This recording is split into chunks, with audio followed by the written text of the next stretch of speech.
Papu, listen here. Coordinate geometry. ஆயத்தொலை வடிவியல். எப்படி miss revision பண்றது? ஒரு எக்ஸசைஸ் கொடுத்துட்டா என்ன? நான் தான் திரும்ப சொல்றேன்ல, ஃபார்முலா சூத்திரம் தான் ஜீவனாடியே. முதல்ல என்னென்ன ஃபார்முலா அதுல இருக்கு. அதே மாதிரி புக்கை எடுத்து கணக்க பார்த்தாதான் கணக்கு போட முடியும்னு நினைக்க கூடாது. திடீர்னு ஒரு உடம்பு சரியில்லை, இல்ல ஒரு லாங் டிராவல், எங்கேயோ போயிட்டீங்க, பரீட்சை, இல்ல அடுத்த நாள் ஒரு மிஸ் டெஸ்ட் சொல்லியிருக்காங்க, ஒரு ரீகால் பண்ணணும். ஒரு பேனா தான் இருக்குது, ஒரு பேப்பர் இருக்குது, இல்ல ஒரு பென்சில் ஒரு பேப்பர் தான் இருக்குது, ஆனா நான் ரிவிஷன் பண்ணிடுவேன். நான் பெரிய மேத்தமெட்டிஷியன் கிடையாது, பெரிய சயின்டிஸ்ட் எல்லாம் கிடையாது. முயற்சி, ட்ரை பண்ணணும். நான் எடுக்கணும்ன்ற எண்ணம், நான் இன்னைக்கு போய் டெஸ்ட்ல மார்க் வாங்கணும் அப்படின்ற ஒரு வேகம். என்ன கொடுத்திருந்தாங்க இந்த எக்ஸசைஸ்ல, என்ன கொடுத்திருந்தாங்க திங்க் பண்றேன். Just I am thinking over it. What are the formula? The point P which divides the lines, the point P which divides the line segment joining the points x1 y1 and x2 y2 in the ratio m:n internally. x1 y1 x2 y2 என்ற புள்ளிகளை m:n என்ற விகிதத்தில் பிரிக்கும் புள்ளி. எப்படி? உட்புறமாக பிரிக்கும் புள்ளி. இதுக்கு ஃபார்முலா L:m னு வைக்கலாம், m:n னு வைக்கலாம். எனி ஆல்பபெட், என்ன ஆல்பபெட் கொடுத்திருக்காங்க, m:n. So mx2 p of xy, because this is a point. எப்படி எல்லாம் ரீகால் பண்றேன்னு பாரு. இது ஒரு புள்ளி. p of x, y is equal to mx2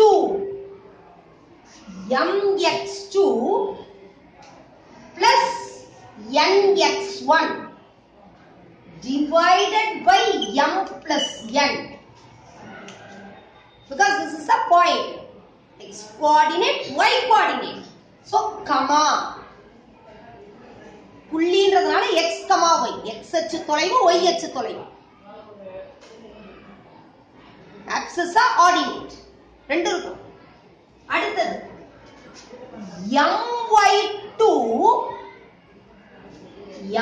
my2 plus ny1 divided by m plus n. எதுக்கு? internally, உட்புறமாக. ரைட்டாடா? ரைட்டா? ரைட் இல்லையா? அடுத்தது வெளிப்புறமாக, externally. Just you are changing the symbol. mx2 minus nx1 divided by m minus n, comma my2 minus ny1 divided by m minus n. Just you open your mouth and say it louder while you are studying. சின்ன பிள்ளைங்க தான் நீங்க, வாய் விட்டு திறந்து நல்லா உச்சரிச்சு பழகுங்க. 9ஆம் class வரை நீ படிக்கலனாலும் கவலைப்படாத. You try to learn now. இப்ப கத்துக்கோ. பழசே வேண்டாம் நமக்கு. நெகட்டிவ் ஆஸ்பெக்ட்டுக்கே போகாதீங்க. ஒவ்வொரு கிளாஸ்லயும் சொல்றது அதுதான். இந்த வயசுல நான் உங்களோட சேர்ந்து கத்துக்கிறேன், படிக்கிறேன். பெரிய படிப்பாளி எல்லாம் கிடையாது. Just I am learning, I am trying. நானும் முயற்சி தான் செய்யறேன். முன்னாடி நான் இதை நடத்தணும்னா நான் என்ன பண்ணணும், நான் ட்ரை பண்ணணும், நான் ட்ரை பண்றேன். ஐயோ தப்பு வருமோ, எனக்கும் பயமா தான் இருக்குது. ஆனா நான் செய்யறேனே, அதே நீ செஞ்சு பாரு, வேற ஒண்ணும் வேண்டாம். வந்துருச்சா இன்டர்னலி எக்ஸ்டர்னலி? வந்துருச்சா? வரல. அடுத்தது நல்லா கவனி. The ratio நான் சொல்றேன் in which x-axis divides the line segment joining அதேதான் joining என்னது points joining the points என்னென்ன பாயிண்ட்ஸ் இருக்குன்னு நினைக்கிறீங்க x1, y1 x2, y2 இதை ஏன் வச்சுக்கோ இதை b வச்சுக்கோ the ratio in which x-axis divides the line இங்க பாயிண்ட் p னா புரியுதா என்னது x-axis divides the line segment joining the two points. So what is it? Since it is x-axis minus y1 by y2 x na y varum you have to change it புரியலையா ரைட்டா பிரிக்கும் விகிதம் x அச்சானது x1 y1 x2 y2 ஆகிய புள்ளிகளை இணைக்கும் கோட்டினை பிரிக்கும் விகிதம் minus y1 by y2 இதை அப்படியே உடனே சேஞ்ச் பண்ணிக்கிறேன் என்ன சேஞ்ச் பண்ற x axis க்கு பதிலா y axis the ratio in which y axis divides the line segment joining the points x1 y1 and x2 y2 இந்த இடம் என்னவா மாறும் மைனஸ் இங்க y ன்னு வந்தா இங்க என்ன வரணும் x minus x1 divided by x2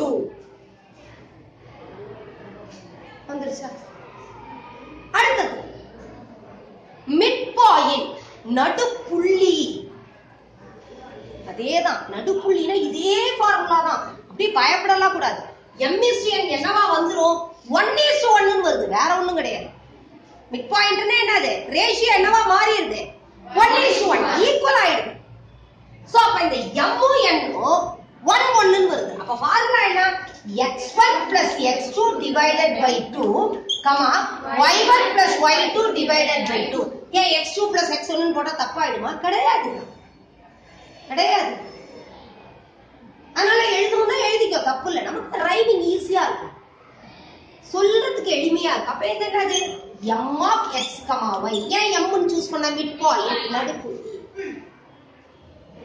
அடுத்து என்னது நடுக்கோட்டு மையம் சென்ட்ராய்டு அடுத்து என்னது centroid c of x, y x1 + x2 + x3 centroid ஒண்ணே ஞாபகம் வரணும்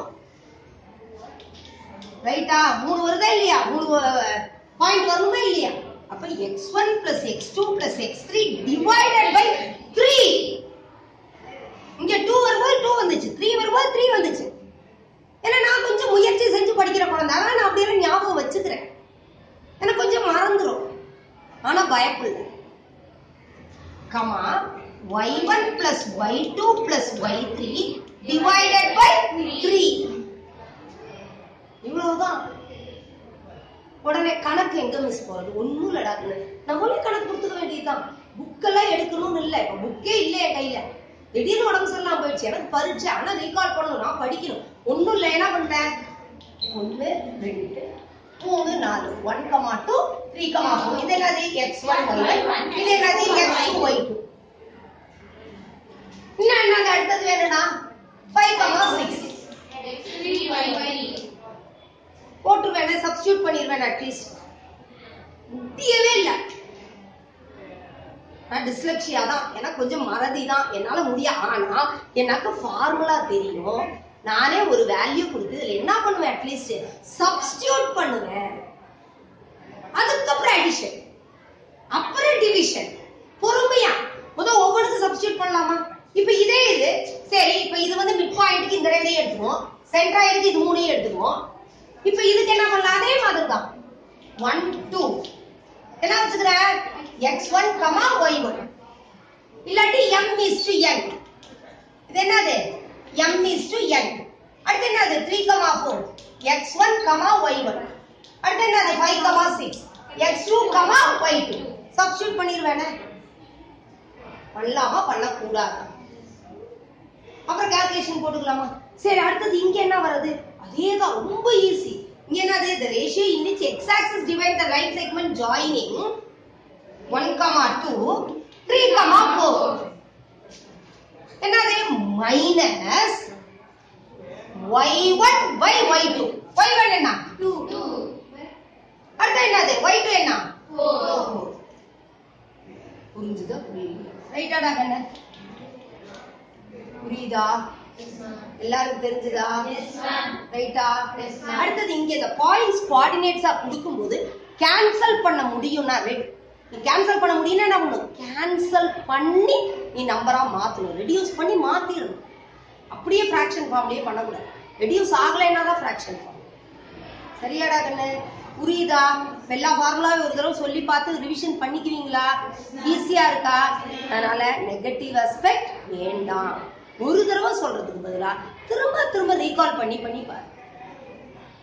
internally, externally, ratio in which X axis, ratio in which Y axis, mid point, centroid. இவ்வளவுதான், அவ்வளவுதான், முடிஞ்சு போச்சு. அப்புறம் கொஞ்சம் இன்னும் கொஞ்சம் இன்டர்னலி என்ன? mx2 plus nx1 divided by m plus n, my2 plus ny1 divided by m plus n. இது externally இருந்தா minus. x axis divides na minus y1 by y2. y axis na minus x1 by x2. Midpoint na x1 plus x2 divided by 2, y1 plus y2 divided by 2.